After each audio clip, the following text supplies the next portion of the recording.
Hello,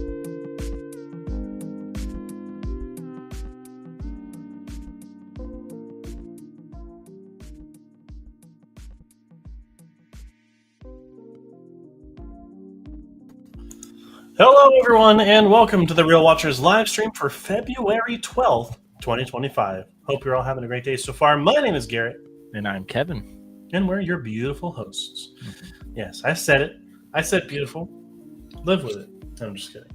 Anyhow, hope you're all having a fantastic week so far. We already had a wave hello from our good friend Nadia over at Horror and More. Hello. I love how you keep finding all these emojis. And they're so adorable, too. Keep using them. Uh-huh. But Kevin, how have you been over the course of the last week? Good. Just getting ready for my final tests for, I should say, research paper for one of my schools. So I have been pretty focused on that and just trying to get through school as fast as possible. Gotcha. I've definitely been busy with school too. And then I have also... You might hear it a little bit tonight. I'm kind of getting over a throat infection, so hopefully you'll be able to hear me okay throughout the course of the night.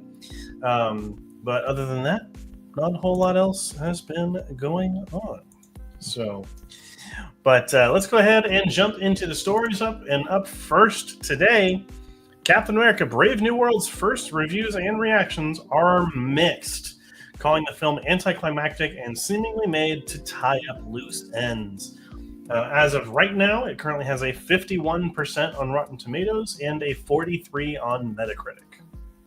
I mean, I don't know what I think maybe they're thinking too much about Marvel movies now, and they're not just seeing it as a movie on itself. They want cameos and stuff like that. That's what I think. I'm really excited for this movie. I can't wait to go see it.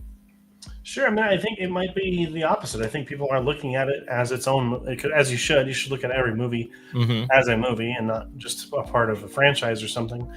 And it just seems like a lot of people think that this one is a little too jumbled up and cut down, and who knows? I haven't really read a lot of the reviews yet. I didn't want to get any spoilers or anything. But we'll see. I'm probably going to go see this weekend. So, we'll probably have to talk about this next week, and kind of share about what we think. So, gotcha. Yeah. Well, next up, some good news. If you like The Wild Robots producer hints at a sequel. Talks are coming soon. I don't know if it necessarily needs a sequel, but maybe the city that they see is really cool, and maybe they can elaborate on that. But I don't know what else they could do with that story. Well, it is a series of books that this is based off of. So there are other stories they could potentially do. Okay. I think you also had this as one of the best box office successes of the year. It was also a critical success, near perfect scores pretty much across the board. So I think they're going to keep the train going. I think they have a franchise on their hands. So, which isn't a bad thing. If you can keep the films at a high level, then that's what's important. Exactly. But speaking about films at a high level, Wes Anderson's The Phoenician Scheme is his next film, and it will be releasing in a limited release on May 30th, 2025, with a wide release taking place a week later on June 6th, 2025. Okay. No real word what the plot is for this yet, but as with any Wes Anderson movie, this has a load of people in it. As I'm trying to get this pulled up here, Scarlett Johansson, Tom Hanks, Bill Murray, Benedict Cumberbatch, Bryan Cranston, Benicio del Toro, among a slew of other people. Apparently, this will be a dark tale of espionage following a strained father-daughter relationship within a family business. Twists revolve around betrayal and morally gray choices. Interesting. So, this sounds like quite a little bit of a different step for Wes Anderson. Hopefully, it can allow his characters to express emotion for this, but we'll see. But I'm very excited for this. It has a huge cast, and I love the idea. Kind of just dropped out of nowhere, too. I haven't heard anything about it for a little bit. We knew this movie was being made, but he had a bunch of Netflix stuff he was doing, and then I think this was in the background. So I'm glad that it's coming.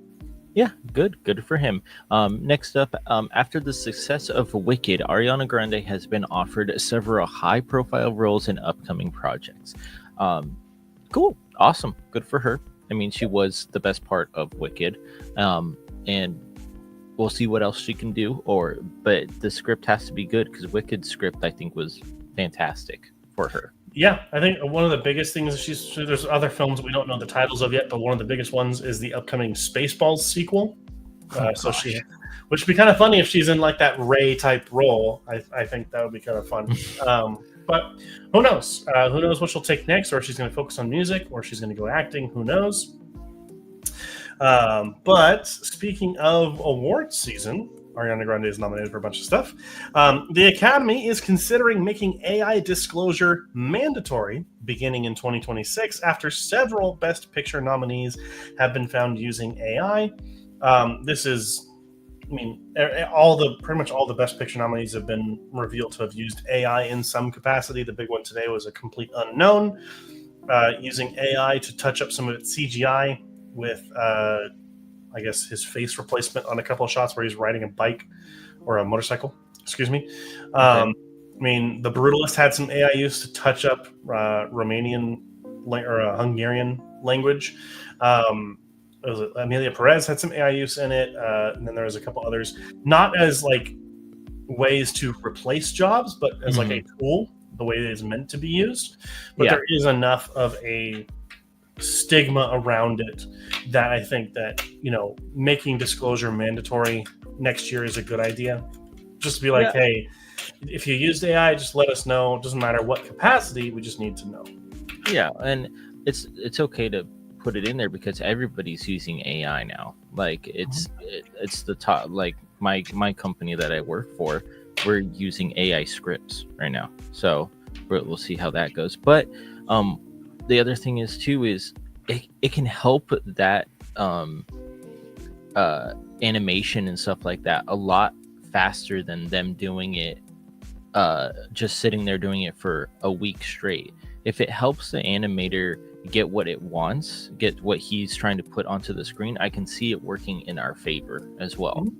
As long as it's used as a tool and not as a replacement for artists. Exactly. Which none of the films that have been revealed to have AI use in them replaced jobs. They were all just used as a tool. Again, I like how you said that, using as a tool, because it's a tool, a part of the success of, hopefully, the success of upcoming movies. Exactly. Yeah. Next up, X-Men will begin shooting next year for a 2027 release. Casting news is coming soon. I mean, cool. I'm down for it. Yeah, definitely. We'll see if anyone shows up in Secret Wars, or if it's going to be for after that. Who knows? We'll see. But I know that once this saga is over, the multiverse saga is when the X-Men stuff is going to start. And I guess the mutant saga will be the next major MCU arc. Very cool. So, I'm down. Next up, awesome news here. Flow will be available to stream on Max starting this Friday. If you want to see one of the best animated movies of the year, probably up there in contention with The Wild Robot for all the awards, you can watch it on Max starting this Friday. I probably will be watching it this weekend if I have time. Yes, it is such a good movie. I would highly recommend, if you have Max, watch it. Nice. Very cool. Yeah. Next up, Back to the Future 4 won't happen. Co-creator says F you. And it doesn't need a fourth. It didn't need a third. I don't think anyone really wants a fourth. I think a lot of people. So this is coming from Bob Gale, who's one of the co-creators of the original films and the series. He's also the one that wrote and created the current musical version that is going on Broadway and on stage. His whole life is Back to the Future. So a lot of people ask him, is Back to the Future 4 coming? No, it's not. Stop asking about it. It's not going to happen. As he says, fuck you. I like kind of like the musical aspect of it. It's different. Instead of doing like some people, like nowadays, they would probably want to put a fourth movie out. But he's let's make it a musical and see how that rolls. I heard it's not too bad either, right? I went and saw it. The musical is not. It's not that bad. It's just it doesn't need to be a musical. That's the only thing. But it is cool that it's written by the guy who did the original movie. But next up here, Magic the Gathering movie and TV universe is said to be in development at Legendary, and I am all for this. The Magic the Gathering universe has some really cool worlds that are original and fresh and new. And I think there's a lot of characters that have a lot of potential for wide mass market appeal beyond just the card game. So I'm all here for it. I know there was supposed to be a Magic the Gathering project being worked on by the Russo brothers. But I think that fell through. So it sounds like the rights have now gone over to Legendary, which is the same studio that does Dune and the Monsterverse. Gotcha. Do you think it's a little late? No, I think Magic is at its height right now in terms of popularity. Really? It's like D&D. It's been getting more and more popular, especially since like the pandemic, and it does have its ebbs and flows with popularity of like sets and everything. But I think like if their first movie is on Innistrad, which is like a gothic horror world, or if it's all for that, or if it's like Kaladesh, which is like a mixture of Middle Eastern and like Indian steampunk like stuff. Like there's a lot of really cool worlds out there that it could explore and have characters that go between all of them, because they're literally planeswalkers. They move between realities, so it could be anything. So, and I like how they introduced a movie and TV show, because in movies you can just do one story, but in TV shows they can go to all those different lands that you're talking about in a season, and that would be cool to see. Yeah, it just depends on who is in charge of directing and writing and leading the whole thing. Because I mean, Legendary's done some good stuff with Monsterverse, but they're not like great films. Hopefully, this can be something better. I gotcha. Yep. Fantastic Four MCU movie trailer sets record for Marvel Studios with 202 million viewers in 24 hours. And then this was the most non-sequel MCU film, for the most views for a non-sequel MCU film, and because it looks great. I mean, period, end of story. Yep, I think, and a lot of people are very excited about this.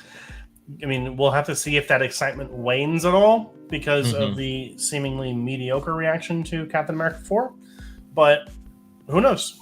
I think this is going to be a much needed injection into the franchise. Yeah, so I think so.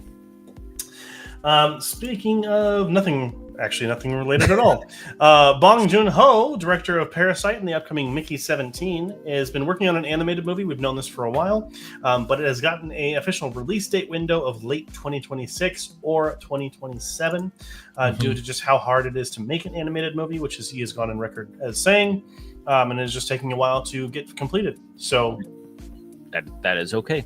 Yep, take your time. Yeah, exactly. Next up, Heretic will be available for streaming starting on Friday, March 7th, exclusively on Max. And I mean, we both saw it and enjoyed it, I want to say. So definitely go check it out. I enjoyed it, I should say. I can't speak for Garrett. No, I thought it was fine. I think that Hugh Grant was the best part of it, but he was. I have some issues with it, but that's not anything we want to go over when we're not spoiling a movie. Next up here, Poor Things director Yorgos Lanthimos' next film will be the assassin thriller Fatale, which will be his next film. No idea when on release yet. Either going to be hopefully later this year or early next year sometime. Is that like a French movie based on? Well, Fatale is comes from femme fatale, which is the kind of woman you're not supposed to fall for because she's dangerous to you, kind of a thing. Oh, okay. Who knows what this is going to be? Hopefully, it's another. He seems to be having a lot of luck with female-led projects lately, so hopefully, it's got Emma Stone in it or something. Who knows? Gotcha. Nice. Well, Paddington 4 confirmed after Paddington in Peru's box office success, and I mean, you knew it was coming. Paddington is a really I haven't seen any, but according to Garrett, Paddington is a very, very good movie. I thought you watched the first Paddington. I did. I haven't watched the second one. The second one you like better. The second one is the best one. Yeah. All right. Well, yeah, but it has released overseas in the UK, which is a UK film. We are getting it this week, which we'll talk about in a few minutes here. But nice. But that is going to be it for the news stories this week. So let's go ahead and jump on here. Don't you mean New World Order? No, it's called Brave New World. That's the official title.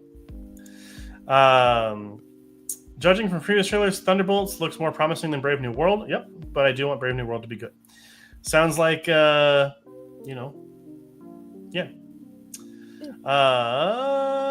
Alrighty. Okay, so that is going to be it for the comments. Let's go ahead and get into the trailers that came out this week. And there were a lot of good ones. Yeah, Thunderbolts and How to Train Your Dragon are really the big two. F1 just gets another short trailer. I'm liking how F1's not getting like a full trailer. Yeah, it's just like 30-second trailers. You're like, this is what's happening. That's it. Yeah, exactly. And I think that's totally fine. So I am all here for it. Yeah, we don't need to talk about the other one. That's right below F1. Yeah, no, Smurfs looks like one of the worst movies I've ever seen. So that's fun. I mean, not that the other two were great either. So why are we getting another one? Oh, just because we want to have Rihanna as Smurfette, which makes no sense at all. So how much are they paying her to do that? Probably the whole budget. Yeah. Alrighty, but that is it for the trailers. So watch the Thunderbolts one because the Thunderbolts one was good, and How to Train Your Dragon looks awesome. Yeah, it does. But let's get into the box office, Kevin. Yeah, box office was, I think, a little slow this week. But we have Dogman at number 1 with 13.8 million. Heart Eyes coming in at second place. Very cool to see with 8.3 million. Love Hurts dropping down a little bit to 5.8 million in third place. Mufasa, the Lion King with 4 million, and Companion with 3 million.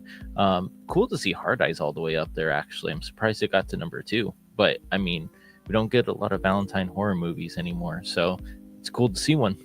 Yeah, and it was cool to get 2 different Valentine's themes movies before Valentine's Day. Obviously, we got Hard Eyes and Love Hurts, and they're 2 very different movies.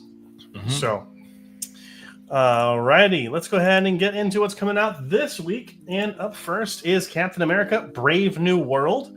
Sam Wilson, the new Captain America, finds himself in the middle of an international incident and must discover the motive behind a nefarious global plan.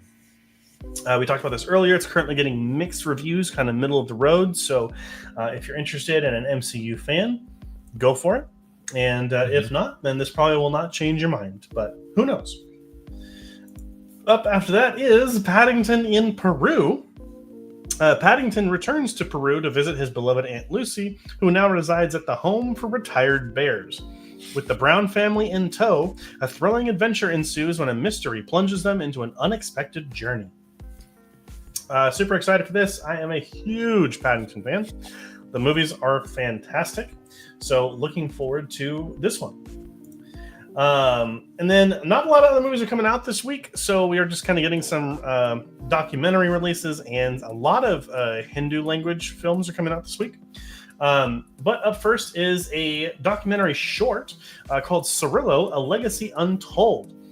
Born in Panama, Cirillo McSween defied Jim Crow racism to become an entrepreneur and civil rights leader, shaping Panama and Chicago's histories and inspiring generations across the Americas.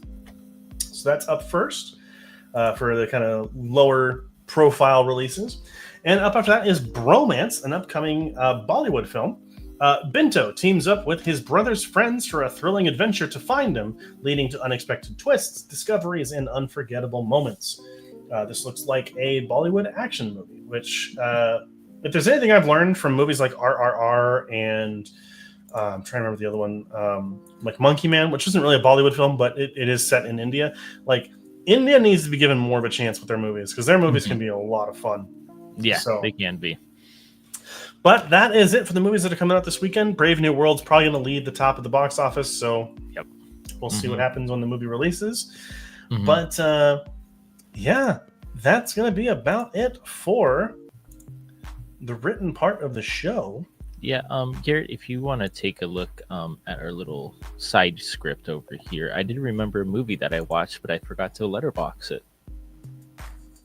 Oh, interesting. Okay. Yep. Well, let me I just remembered. I was like, oh my gosh, that's what I watched. Gotcha. Alrighty. Well, let me go ahead and get that in here. So, this is why we, This show is on the fly sometimes, and it is okay. Mm-hmm. So let's go ahead. I'm going to go ahead and take a look here and see how many friggin' movies. I watched more movies this week by myself than we watched movies combined last week. So probably because I was movies. out of commission with my throat a lot, so I was just kind of hanging out around the house. But let's see, I got 1, 2, 3, 4, 5, 6, 7, 8, 9, 10. I have 10 movies I watched outside of the wheel spin, and you have 2. Mm-hmm. So I'll go 5, you go 1. I'll go 5, you go 1. Sounds good. Cool.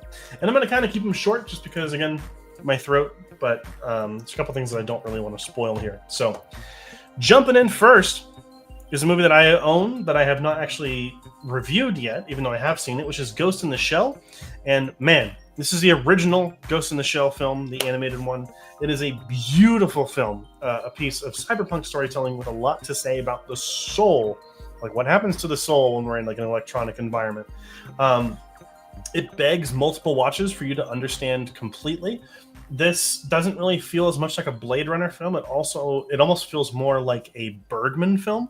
Like this feels closer to Persona, Kevin, than Blade Runner in a lot of ways. Okay. Mm-hmm. Which is very interesting, and I really like that part of it. I think the Major is a good leading character because, you know, this world we're in, we see that through her eyes, which are detached enough from humanity, so we kind of get this outside view, which is really nice. The story is compelling. The world is beautiful. It's absolutely unlike anything else I've seen in anime recently. And I'm not going to pretend to know everything. I mean, this is like my second time watching this movie. I'm not going to tell you I know everything about this movie. There's so much you can dive into here. And I plan on watching its sequel soon, which I don't remember the name of off the top of my head. Ghost in the Shell 2 Innocence, which I hope to watch soon. But yeah, Ghost in the Shell 1, absolutely fantastic if you haven't seen it. Up next, I watched the remake of RoboCop from 2014. I started this while I was at the gym and then came back and just finished it because I wanted to finish it. This is not as bad as I think a lot of people make it out to be for a couple of reasons. Number one, it's not a direct remake. It's not a shot-for-shot remake. It is trying to tell a different story with the same characters and locations and stuff, which I really admire. I think that they do toy with some really unique ideas in, like, you know, the mental and physical trauma suffered by veterans and law enforcement and what they do. They kind of toy with it. We just get a lot of half-baked like ideas around it, but they do toy with it. I think the biggest problem here is just the lead, played by Joel Kinnaman, is really boring and just doesn't do a whole lot. And then also the direction. This movie just feels really bland and lifeless. It just like doesn't look interesting. It doesn't feel interesting. And I think that's the biggest problem with it. Other than that, it does have some pretty decent CGI. There's some really cool shots of them pulling him apart. And like it's just like his head and his lungs there, and you see his lungs moving inside the case. And it's really cool. But other than that, it's very subpar. But it's better than a lot of like the other 80s movie remakes that happened during this time. Okay. Up next is a documentary. Is it like a mockumentary? Kind of. It's on Max. This documentary is called The Curse of Robert the Doll. Apparently, this is an actual doll that you can go visit in the Florida Keys, and doesn't like it if you don't say nice things or say hi or goodbye or ask for his permission to take photos or video. Cool. That would be cool if you could show us more of maybe the actual doll, or maybe show us, evidence or proof of anything happening. Instead, it's like an hour and a half of getting recreations of what happened to people. Yeah. And there's no interest of exploring any kind of like testing or anything. It is purely like it's propaganda. It's propaganda for people who believe in these sorts of things, and it's not interested in like changing your mind or making you a believer. It just exists for people to stroke their own egos, essentially, which made it kind of annoying. And it was not good at all. I would highly not recommend, even if you're a believer in this stuff. Like, there are better documentaries out there than this. Ones that actually take their time to treat you like an intelligent human being. So, nothing against the doll. I'm not saying anything against the doll. It's Dude, the film that doll's itself. creepy, first of all. Eh. I think it's creepy. Up after that, my third 2025 movie this year, which is Companion. Really enjoyed this movie. I think it's exceptionally well made, it's well paced, it's well acted, and it's got a very important message about toxic masculinity. I'm not going to be spoiling anything that happens in this movie, so don't worry. You shouldn't watch the trailers if you're going to go watch this movie, because I think it spoils a little too much. Sophie Thatcher is incredible in this movie. She's quickly becoming a new Scream Queen, which I'm all here for. Jack Quaid is also fantastic. He's good in anything you put him in, whether it's The Boys or he's also very good as Superman in My Adventures with Superman, the anime show. But the big thing here is the message. I think they could have gone a lot deeper and a lot more explorative with it and kind of really probed the issue at hand. But I think that would have been better if it was made by a female director. But I think the fact that we got a movie about this topic with this level of scrutiny about these kinds of things coming from a male director is huge. And that's what I will say. I don't want to say anything else because I don't want to spoil it. But I think it's a great film, and it's one of the better ones of 2025 so far. I would highly recommend it. Last one before we go to Kevin is Movie 43, which I don't even know if Kevin knows what this movie is. I know what it is. Oh, boy. This is the one with Drake Bell in it, right? No, I was thinking that was superhero. Never mind. Superhero movie, yeah. Yeah. Movie 43 is a collection of comedy anthologies. This films like this are why the comedy genre is pretty much dead, because they took a bunch of huge name stars like Kate Winslet and Hugh Jackman, two very respected actors, thespians, singers, whatever, and they're in a bit about where they're going on a first date, and Hugh Jackman takes his scarf off and he's got testicles hanging from his throat. That's the entire butt of the joke for that entire thing. The nut of the joke. It is stupid. The whole thing is stupid. I gave it 2 points. One is because the idea is like, it's a cool idea. A comedy anthology by a bunch of different directors and a bunch of A-list talent. That idea is sound. I think there's something to that. The other one is the only short in this entire thing that is funny. And it's legitimately funny. And I think that if anyone doesn't think it's funny, they are wrong. And it's literally a short for a Tampax commercial, where it is two women going out to swim in the ocean, and one of them gets eaten by a shark. And it says Tampax, now leak proof. No, because sharks can smell blood. That's fucking funny. The rest of it is abysmal, and I would highly recommend that you do not watch this movie unless you're morbidly curious. Some people might be. Some people might be. Yep. With 2 out of 100. Okay. Well, my next one up is Ghost in the Shell. Garrett texted me to watch this, and it was on Tubi, and it was only like an hour and 20 minutes too. It's a very short movie. But yeah, like he was saying before, it's a fantastic movie, beautiful animation, and the world that you get from this one movie makes you want to see more of it. I loved how they didn't go too in depth with the main actress as well, knowing everything about her. She's kind of still a mystery at the end of this movie, and I really enjoyed that as well. You don't know where she's from, you don't know her other half, if that makes sense, or how she got into her body. And the hacker in this movie is really cool as well, because we never get to see him either. And I think it's just a fantastic movie. It looks fantastic. And I want to see the other ones now, even the one with ScarJo's and that's the live action version. Live action one, yeah. And like more cyberpunk ones would, cyberpunk animations would be cool to see, and see the influence that this had on those would be awesome to see. So I gave it an 89 out of 100, but I think it looks fantastic, and I want to see more. So there is a direct sequel, which is Ghost in the Shell 2 Innocence, and then there are a couple of other animated films, and then there's the live action one. So okay. Yeah, there's a lot to go on here. Alrighty, next up for me was Love Hurts, a movie that just came out in theaters this last weekend, and I think it was the first disappointing movie of 2025. Not bad, just disappointing. It was pretty mediocre. Ke Huy Quan is a national treasure, and I want him to be the lead in more movies. He is charming here. He does really good action, and he's a lot of fun to watch. That's really he's why you're going to the movies for this movie. Okay. You're going to see him, and he is the best part. The rest of the cast is pretty decent to forgettable. I would say that the standouts are Sean Astin and Marshawn Lynch. Actually, Marshawn Lynch. He's pretty funny in this movie, and I'm not gonna. You know, he can act, man. Also, Ariana DeBose seriously needs to get another agent because she keeps getting handed projects that are like way below her skill set, and which is really unfortunate because she's an Academy Award winning actress, and she was in two of the worst movies of last year, ISS and Kraven the Hunter.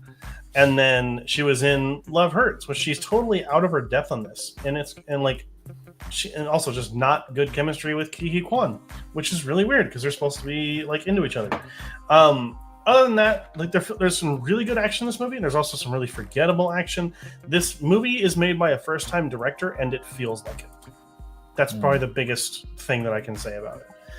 It's average, if slightly below so. It's not a memorable film, but it's a if you're looking for something for you and the girlfriend, or you and the wife, or you and the partner, or whoever, it's a fun little bit. It's not a horror movie. Like if you're not into horror and you want to watch something on Valentine's Day, go see this. Cool. Alrighty, and then I got into a little bit of a phase. It's not a phase, Mom. It's not a phase. But I wanted to go through the Final Destination movies that I hadn't seen. I've seen 1 and 2. I did not watch 3, so I watched Final Destination 3, and it's about right in line with the first 2. I think that the first 3 movies really blend together, which is kind of yeah. And like it's basically the same movie over and over and over again, just with some different introductory catastrophes. I think that this movie starts with a great and memorable scene of carnage or catastrophe with the roller coaster. However, I do get taken out of it immediately, knowing the physics and how roller coasters work. I'm not like an engineer or anything, but this is the most unrealistic. I think this is the most unrealistic opening to one of these movies, except for maybe the Raceway in the fourth one. This would not happen. It's impossible for anything of that to happen on a roller coaster. Anyhow, the problem is that none of the kills in this movie are memorable. None of the demises are memorable, except for the tanning bed one and the intro. Everything else is just boring. Like it's just like, well, okay, sure. The dialogue continues to be a problem for these movies. They're not well written. I don't know why people who write horror movies can't understand how dialogue works. But I think that Mary Elizabeth Winstead is probably the best lead in the series so far. She's good in the lead role here. It's not as memorable or as good as the first 2, I don't think, but it's not terrible either. It's kind of middle of the road. So if you're doing the whole series, it's worth it. If you're just looking for a movie to watch on a Tuesday night, there's a lot better films out there. On the other hand, the other spectrum. Let's talk about the fourth one, which is the Final Destination, even though it's not the Final Destination. It's called the Final Destination. This one is appallingly bad. The first 3 Final Destinations are at least somewhat consistent. It's a unique catastrophe followed by fun death scenes. It's the same movie over and over again, but at least they're fun and they're consistent. This one here, they have the bad CGI moments because which is cheaper, I guess. But then also there was a 3D. This was the 3D Final Destination. It's going to be real bad when you see all of that stuff and you're like, that was supposed to be 3D. It was real bad. It also has a really bad look to it. There's a weird filter over the camera where it's everything like grungy and dark. Also, the characters in this movie, like there's good characters in horror movies. There are also really bad characters where you root for them to die because they're just so badly done. The characters here are so bland. They are so cardboard cutout that you don't even want them to die because you don't care enough. Someone will literally get their demise and you're just like, okay, let's get to the next part. However, I will say, points where points are due. This one has the most horrifying death in it to me. Okay. Which is the pool one, where the guy's guts get sucked out because his butt is stuck to the bottom of the pool. That's so unrealistic, though. It's happened to people before, though. And oh my gosh. Yeah, that's what's fucked up. So, like, not to that effect, but like it has like pulled out some of their organs a little bit. It can get, it's really fucked up. But apart from that, the catastrophe is horrible. The raceway accident looks terrible. It's a pathetic movie from start to finish. It's made as a cash grab, not as a genuine sequel. And I mean, all those movies that have 3D in them are the exact same. Like Piranha 3D, like they're all just there to make money and not to be a movie. Mm-hmm. So, anyhow, I hated this one. But at least the fifth one gets back somewhat on the consistent train. Mm-hmm. I will say this is probably the most consistent, average horror franchise that I've seen. They're right at the middle, except for one that's really fucking down towards the bottom. It just takes a little dip, just a little. It's a big dip. It's a big dip, and then it comes back up. But it's such a fast dip that you're like, okay, whatever. Mm-hmm. I think that the fifth one is a definite improvement from the fourth. It's still got too many issues, though.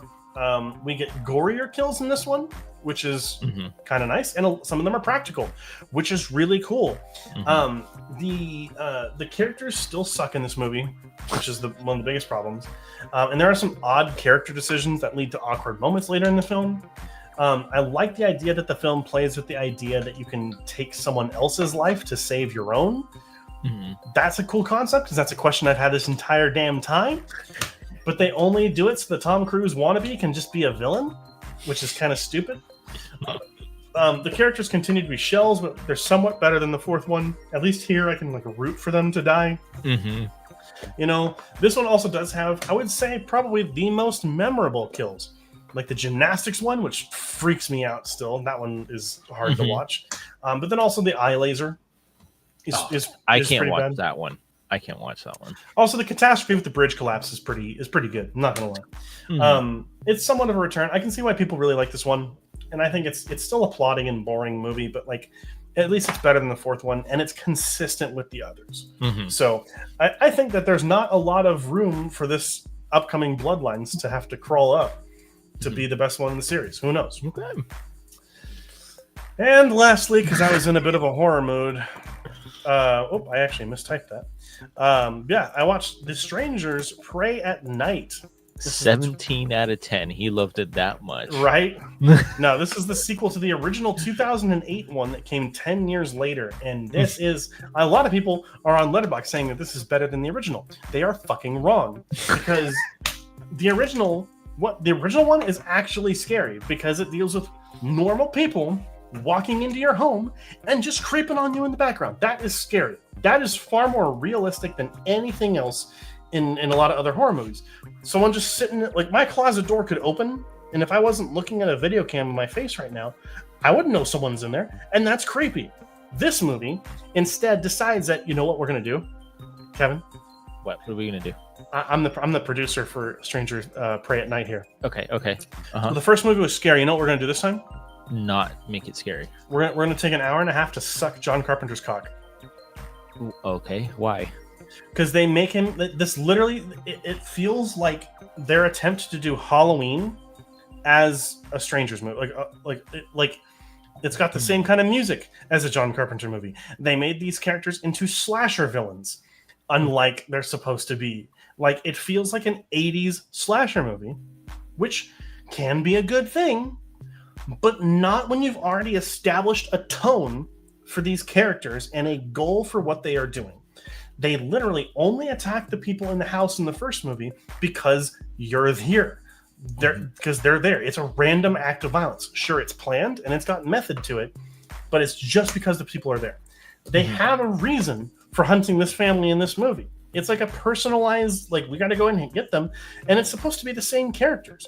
It completely undermines everything that the first movie did. It's not scary. It's really boring. It does have one good sequence with the pool, but that's about it.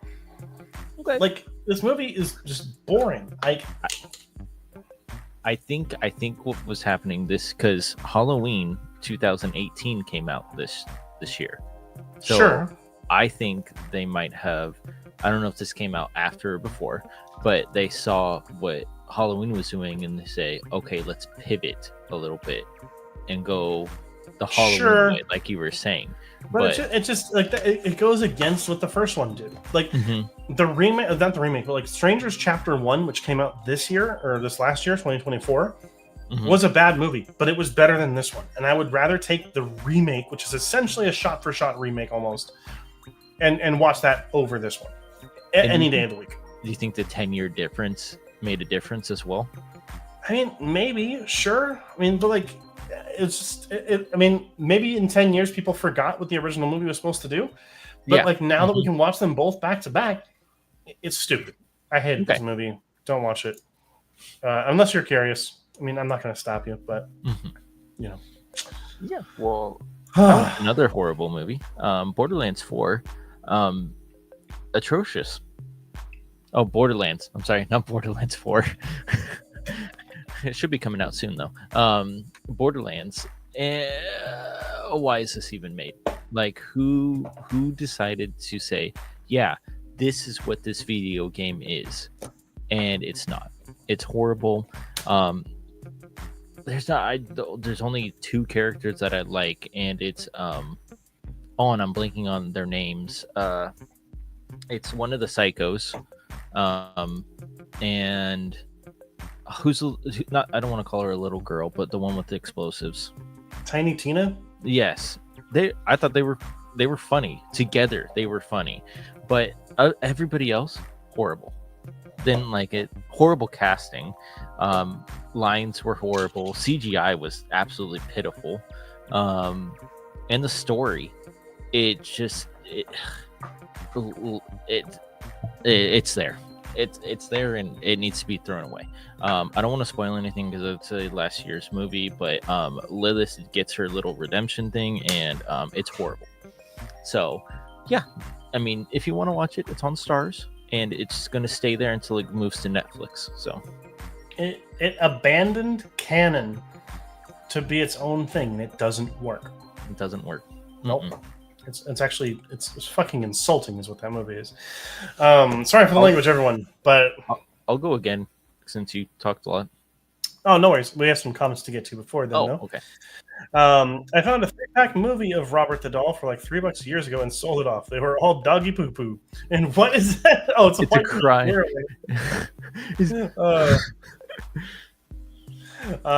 Final Destination movies aren't meant to be analyzed, just brings fun. All movies can be analyzed.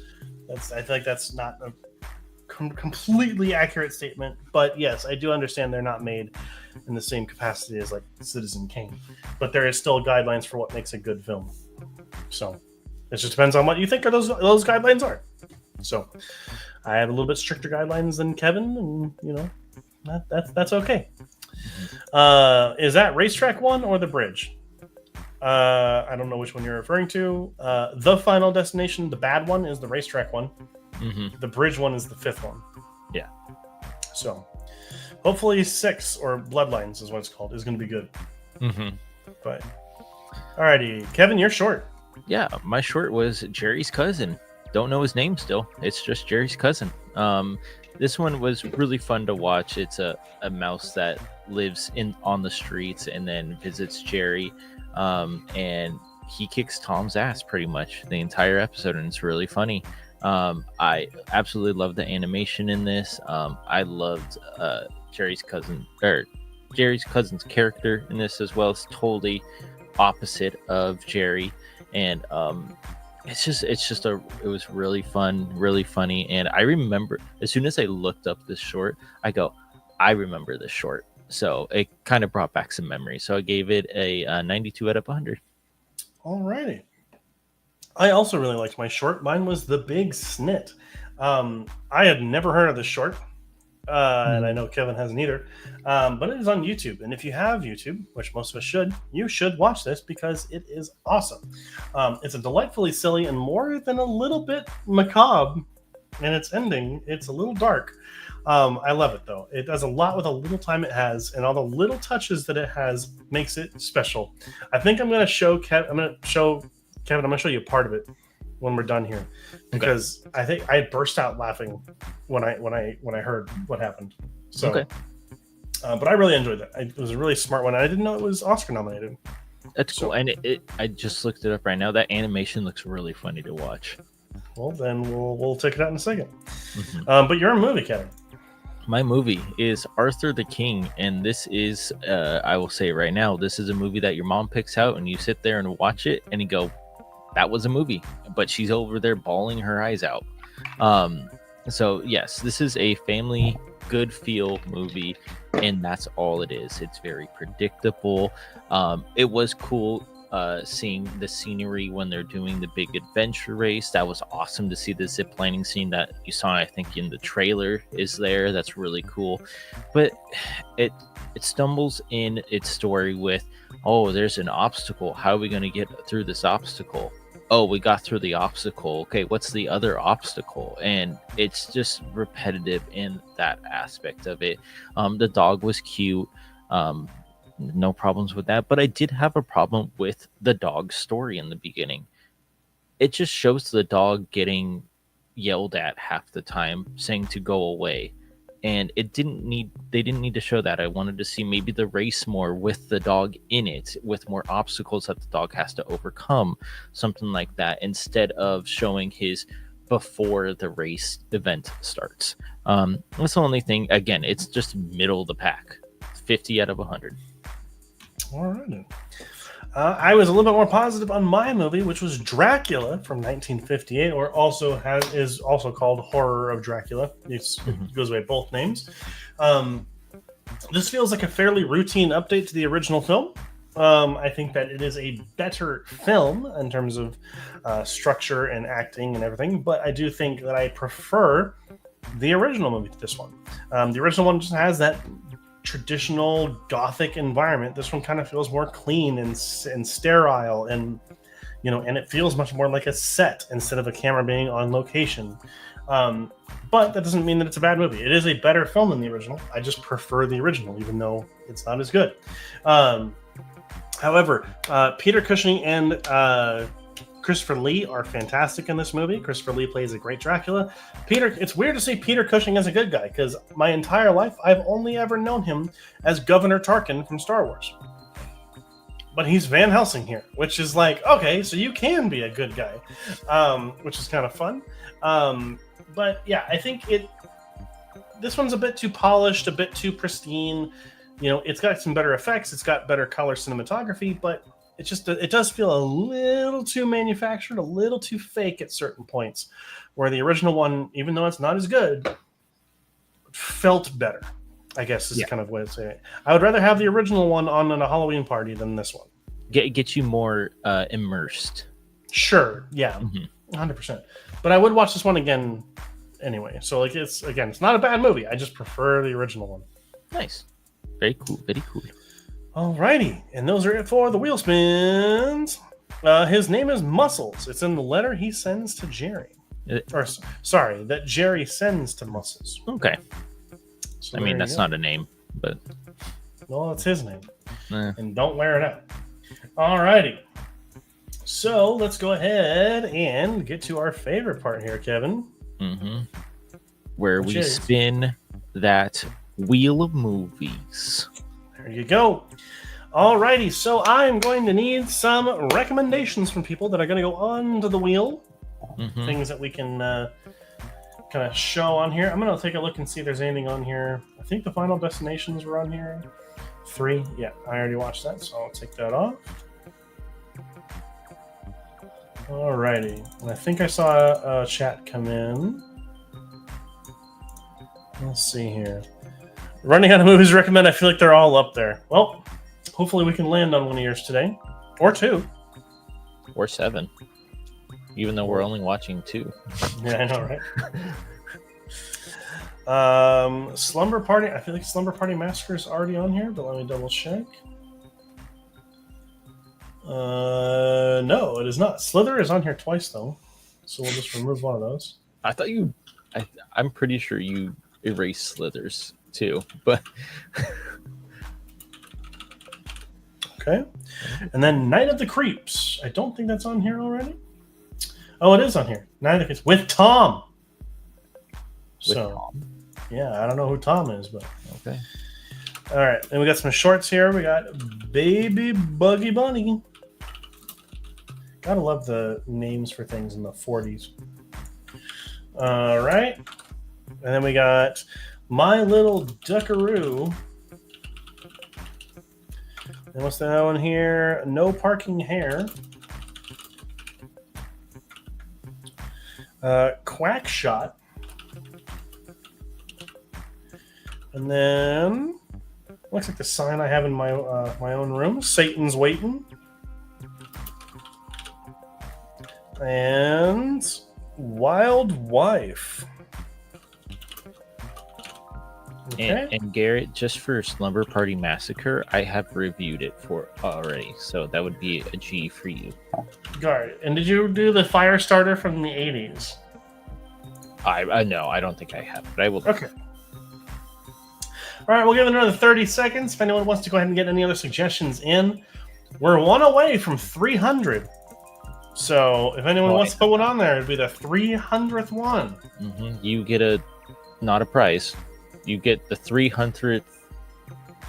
You get a 1 in 300 chance of your movie winning. Mm-hmm. Mm-hmm. Those odds are good. Nadia, Joey, anyone here in the chat want to put one more in?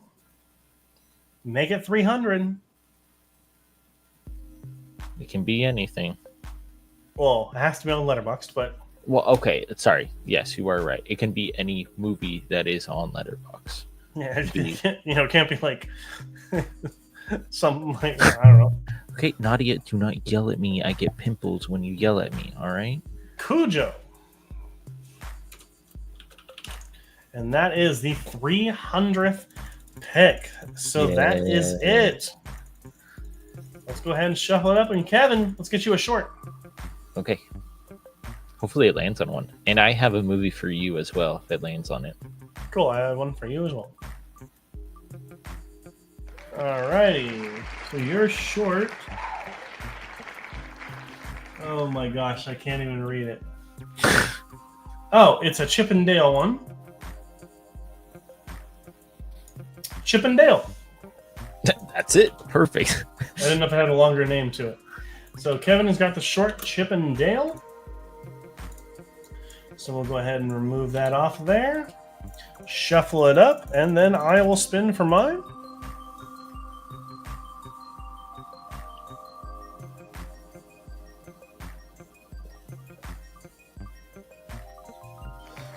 Okay. And that means mine is going to be... that's one I've already done. It's Popeye the Sailor something. I get what? Okay, that's weird that it wasn't on there. Have I already done Scaredy Cat? I want to double check that real quick.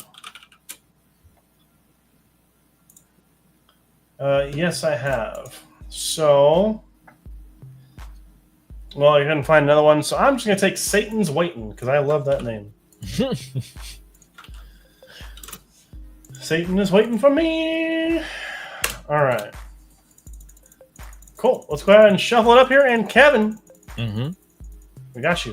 What movie is this gonna be? Hopefully, one of Nadia's. Hopefully, we'll see. Looking for just a good film to watch. All right, well, we're gonna respin that.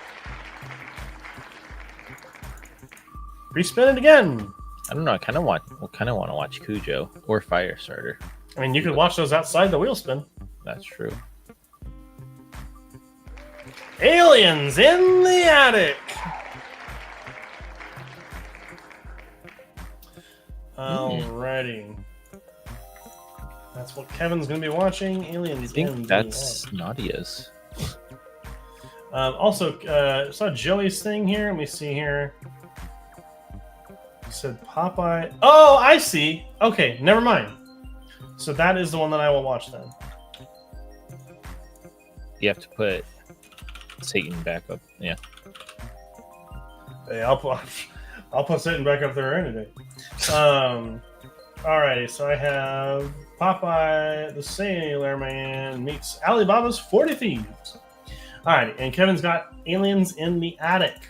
Mm-hmm. So let's spoil this up. It says Kevin Chippendale is 1947. If that helps, It will. alrighty. It's not the 2022 movie. Spin that wheel. And what's my movie this week?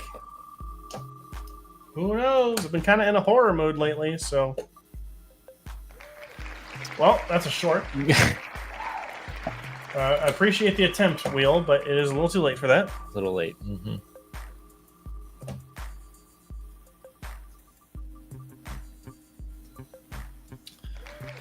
All dogs go to heaven. That's a throwback. I Actually, I've hated not watching seen that this one. movie. I don't think I ever saw that as a kid. So I didn't say it's not a bad movie, I don't think, but I hated it because of the reason of the title too.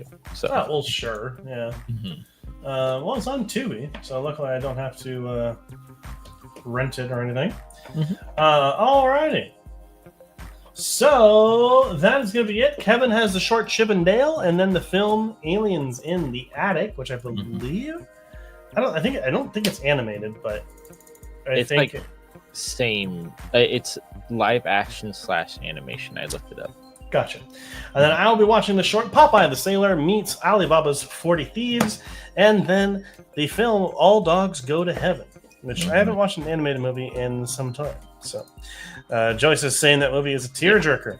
Yes, it is. Well, we'll see. I do cry pretty easily with movies. So We'll see. We'll see with this one. we'll find out. But that's going to be it for this week, everyone. So thank you so much for joining us. Of course, we do have our movie club episode that comes out on Friday. We'll be covering the Chinese film, or Hong Kong film, excuse me, Chungking Express, which is our first time covering a Wong Kar-wai film. So very excited about that. And of course, this stream goes live every single Wednesday at 7 p.m. Pacific Standard Time. So thank you so much for joining us. And until next time, make sure to keep those eyes on the screen.